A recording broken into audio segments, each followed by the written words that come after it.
Hello YouTube, Sir Williams here. I want to do a quick follow-up video to a video I did earlier on Colossians chapter 1 verses 15 and 16.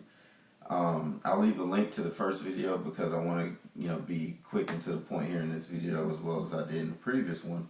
But there's something I apparently needed to cover because of I'm understanding there's a viewpoint on a certain part of this text and I'd like to address it. It's in verse 16. It says, for by him all things were created. Alright. I profess that he later, after he's saying that, he explains what this particular all things is that he's talking about. He's not talking about the universe. He's talking about the church, because he says, in heaven and on earth, visible and invisible. The visible and invisible is a parallel to heaven and earth, because you can't see what's in heaven, but you can see what's on earth. Alright. And then it says whether, and key word here is whether, alright? Meaning this is the particular topic that I'm talking about, or that Paul is talking about. Whether thrones or dominions or rulers or authorities, all things were created through him and for him. So you have the whole circle done now when it says all things were created through him and for him. And what's in the middle is what's important in verse 16. Now, there are those that feel that when he says in heaven and on earth, that means that he created the heavens and the earth. Or there's another belief system where it believes that Yahweh created the heavens and the earth, but Jesus created everything else. Kind of like I built the house, but Jesus did the decorations. That's kind of the way I look at it. Meaning Jesus created the planets, and he created and all that kind of stuff, and he was divine and all that. But Paul is not saying this here, because Paul says that he is speaking of thrones or dominions or rulers or authorities.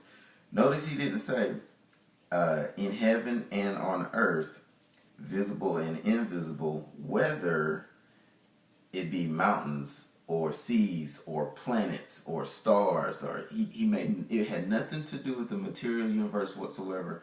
He is talking about thrones or dominions or rulers or authorities. That is the topic of conversation. I don't know why you want to force feed this verse to say that it means the planets, the stars, or whatever else. It's just not saying that. It's just not. And if you believe that, then you are now putting words in Paul's mouth, because Paul did not say that. What Paul did say was the things in heaven on earth, whether it be thrones or dominions or rulers or authorities, because that is the topic, like I said before. Had Paul said whether it be the planets, the stars, the mountains, the seas, the oceans, then I would buy what you're saying. Unfortunately, for the position that those take,